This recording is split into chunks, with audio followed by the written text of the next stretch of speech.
Welcome guys to John's Football Channel. This is my post review of Arsenal versus Chelsea, of the game we just recently watched. What a shocker, what a surprise. First and foremost, I would like to comment on how ironic is this. Every team that played today in the Premier League ended at 2-1. Two games ended with 2 red cards, and then 2 games ended with no red cards, but both games ended 2-1. How crazy is that? We have Brighton and Nottingham Forest 2-1, Brighton winning. Fulham against Spurs 2-1. Man United against Crystal Palace. Crystal Palace was winning this game, and then they get a red card, and now they lose 2-1. Then Arsenal against Chelsea. Chelsea and Arsenal were drawing, and then Chelsea gets a red card, and then we'll end up losing. So let's take a look at this game and how this game actually played out. So yes, this game finished 2-1. Arsenal with 2, Chelsea with 1, and a red card. Let's take a look. So in the 21st minute, William Saliba managed to get a goal, assisted by Gabriel. I think I'm very surprised. I've heard comments about Arsenal being very cheeky with the corners in terms of how they actually defend and how they actually attack their corners. I'm actually quite surprised that actually in the league it's actually allowed to actually hold players. I never thought that was allowed. And if it is, why aren't we doing the same? Because that's clearly, to my eye, clearly it's a foul. There's been numerous occasions where our players were holded and deprived from actually hitting the ball. So that's actually crazy. Then we managed to get a good goal. I think a very, very good cross from Reece James nearly into the second half, but just before that, in the 45th minute, where Reece James does a very good cross, and Pierre Hike doesn't actually know what to do. Does he leave the ball? Does he header it? And I think at this stage he just decides to header it, try to header it above the goalposts, but he was wrong. He ends up headering in his own net. So it was a very good forced goal basically from us, that we actually put the pressure on and actually caused them actually to make the wrong decision. Then we go into second half, and then Martinelli comes on in the 56th minute for Trossard. And then Cole Palmer and Hato get yellow cards. I think stupid yellow cards also, but Palmer's one we could understand. Palmer's and Hato's, I think, as to be fair, I think they weren't the worst yellow cards we could have gotten. Palmer was just stopped by Bukayo Saka from getting a counter-attack. I think they could have scored. So that was a very good thing when they were in the middle of their box, and then they were counting and we were having to run back to our goals. And then Palmer fouls Bukayo. Then with Hato also, Hato tries to get the ball, and then he ends up mistiming the tackle, and ends up fouling, I think, Bukayo Saka again into that game. So it was unfortunate basically, but not luckily it's not the worst, and luckily he was able to hold that yellow card. Most professionals know how to, when they get a yellow card, they know how to stay with the yellow card and not get worse than a yellow card. Then, unfortunately, in the 66th minute, Jurrien Timber ends up getting the second. I think Sanchez was very poor. I think him trying to think there was a foul somewhere in there where they were saying that someone pushed him. I think it was very crazy for him to say such a thing. So it is a question of, I think what we should have seen in this game. We should have seen that at this point, where Sanchez comes off. I think he should have came on for Jorgensen. I don't care how fit or not fit Jorgensen is. I think he would have done a lot better than Sanchez.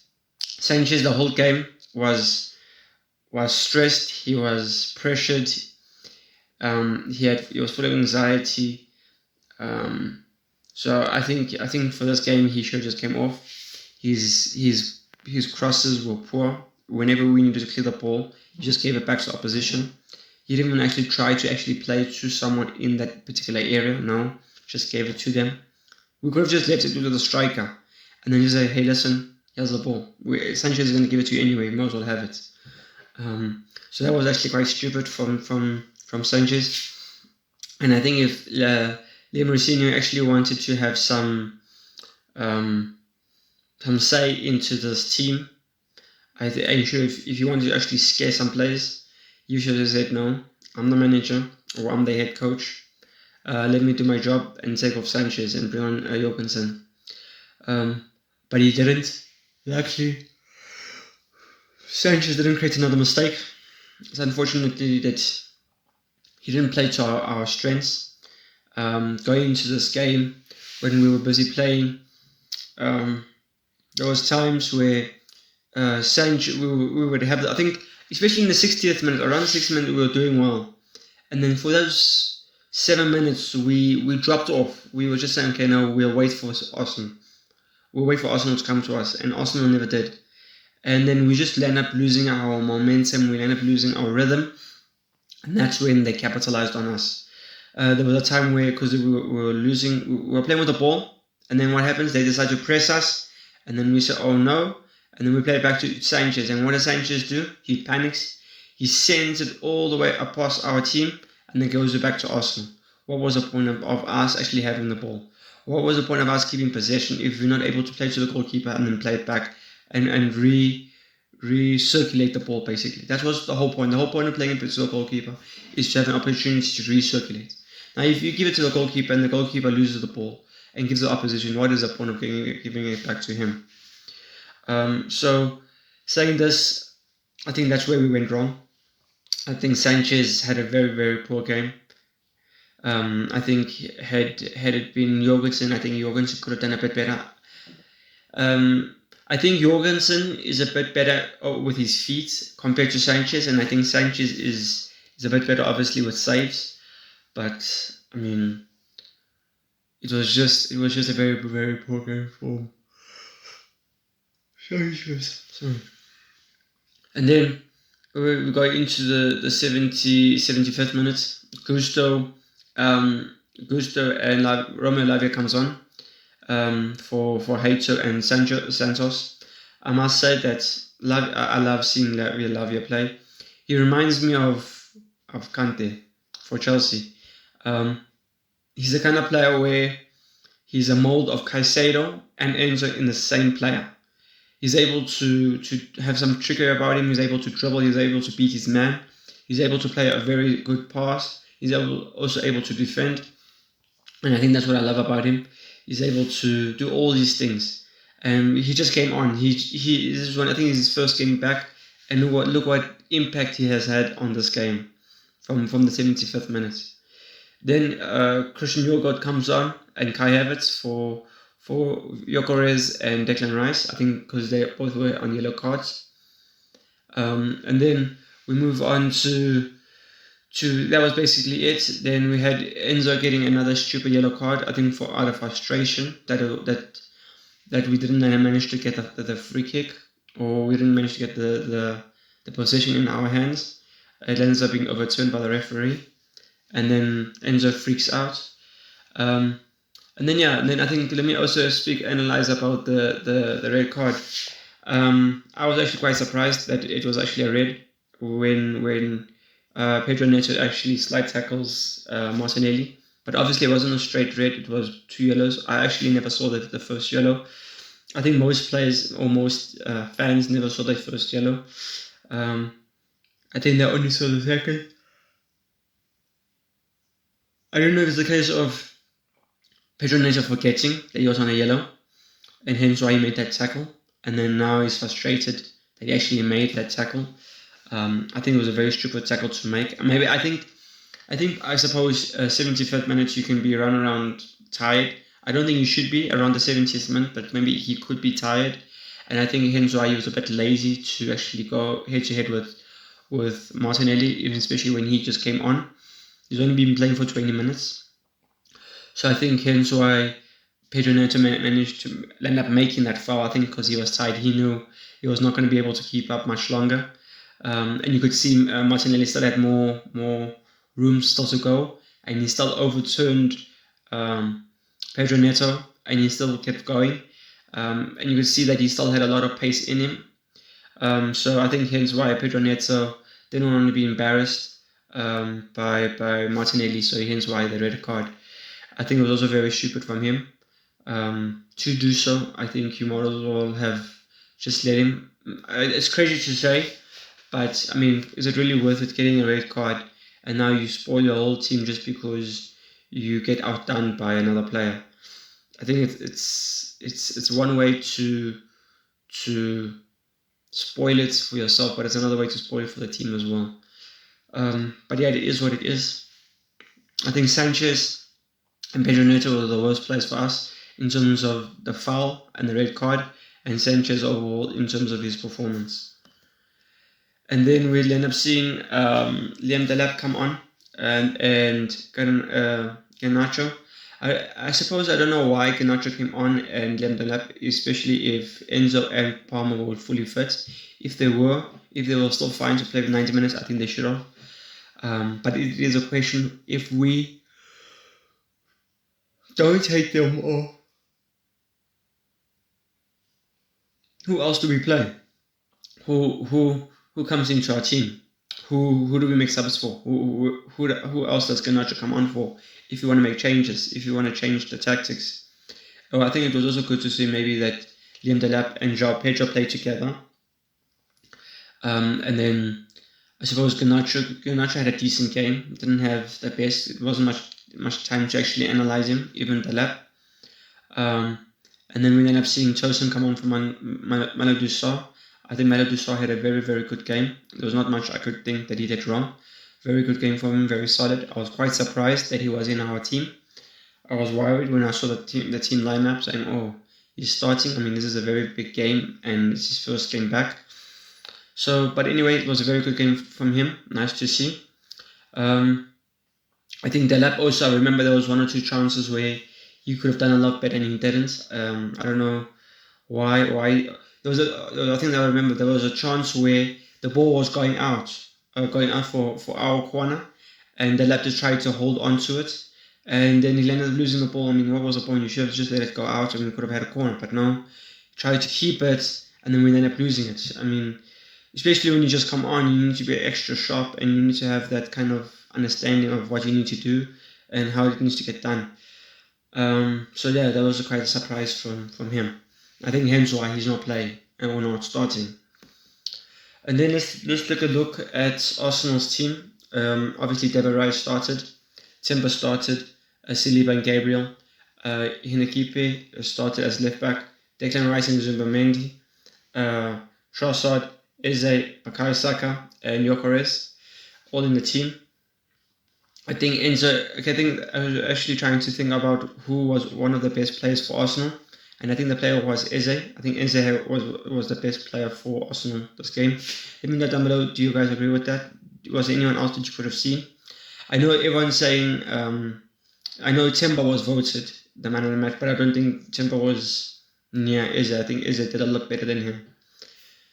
And then we ended up seeing Chelsea's. So Chelsea was Sanchez in goal, Reece James, Chalaba, Mamadou Sarr, Haito, Sanchez, Santos, Caicedo, Pedro Neto, Enzo, Palmer, and João Pedro as a starting team. And then obviously for Arsenal, Martinelli came on, Norgard and Havertz came on. Luckily Havertz didn't do anything against us. It was very good to see. I mean, I hate the guy in the sense of, I think everyone will hate the ex-player. He's left us now. There's no need for us to like him. He's an opposition. We're supposed to hate every Arsenal player or any other team. We're supposed to hate all their players. But especially Kai Havertz, him being one of the newest players that they have ruined Arsenal. It's the worst thing when they leave our club and then they go to play for another club and they score against you. It's one of the worst feelings you can have. But yeah, luckily didn't do anything. Then on our side, the subs, we had Gusto, Lavia, and Garnacho come on. And then we had the lap as well. So let's take a look. Our stats. We had Arsenal finished the game. They had 41 possession. We had 59. It made sense because they were defending and we were most likely trying to get the second goal. Then shots on target, they had 12, we had 9. Shots on target, we had 5. They had 5, we had 3. Biggest chances, we had 3, they had 2. Biggest chances missed, we had 3, they had 0. Passes, accurate passes, we had 88%, they had 82. So very good from us. Fouls, we had 14, they had 11. So it just shows you about we still having problems with our fouls and whatever. We're not able to keep it consistent in terms of reducing tactical fouls. We need to have technical fouls, not silly fouls where we lose out of frustration or throw the ball around or speak to the ref. No, that's not what we're supposed to do. Only the ref, our captain's supposed to talk to him and then just leave it as it is. Let's keep the yellow cards and red cards out of our hands. And then corners, surprisingly, we had 10. They had 5. I think we actually, in that stat, we should have done a lot better. 10 corners, that's twice the amount of corners that they had. But yeah. And then let's take a look. Let me know down below who was your guys' man in the matches from both sides. I think Gabriel could be up there as one of the people you can pick for Arsenal. Timber, possibly. I don't see what he actually did really. And then Eze is going to be definitely up there for Arsenal. And then on the Chelsea side, I would say, I don't know how Sanchez got in there, but he's up there. But he's not for me. Reece James, definitely. Reece James, Romelu Lukaku when he came on, and who else was it? João Pedro. João Pedro also had a very good game. I think that was nice where he was able to pass some players and actually do some trickery, especially in the opposing team. Although he didn't score anything, but I think out of all the players, that him and Reece James did very, very well. So yeah, and then obviously now Arsenal on 64 points, having a extra game than Man City. Man City on 59. Man United on 51 as well. They managed to get that win, 2-1 against Crystal Palace. Aston Villa obviously losing to Wolves, so it's 51-51. And then Liverpool on 48, and then Chelsea on 45. So I see where Eunice Talks Football was mentioning where we're going to finish 6th. I see now how exactly it is, because now Liverpool have won. We're 3 points behind them. We 6 points behind Aston Villa, and then we're 6 points behind Man United. So we got a lot of work to do, especially because there's a lot of hard games coming up. And I think we definitely need to start by winning against Aston Villa. We need to. If we don't, then I think we can forget about Champions League football this season. So yeah, I think if we can, it would be a very big result if we can get 3 points from Aston Villa. It definitely cuts a lot deeper, especially when you want to beat a certain team and you're playing that team. So we'll be on 29 points and we have 48, while Aston Villa will only have 51. So I think we'll definitely be able to steal points from them if we do win. But it is still a question. Even if Aston Villa do come out of the top 4, we still need to beat Liverpool or Man United. We still need to get there. So it's a question of who are we getting out of that team, out of that top 4. Let me know down below, who do you guys think that team will be? Do you think Man City, Man United, Liverpool is better than Chelsea? Not in terms of everyone, but what team do you think we can actually overpower continuing this season? Because obviously now we only have 10 games left. So out of the 4 teams that I've just mentioned, who would actually be out of the top 4? Who could we replace in the top 4 if we had to do so? So this is my post review. Let me know down below what you guys think of the game. Is there anything else that you would have liked to add? So yeah guys, peace.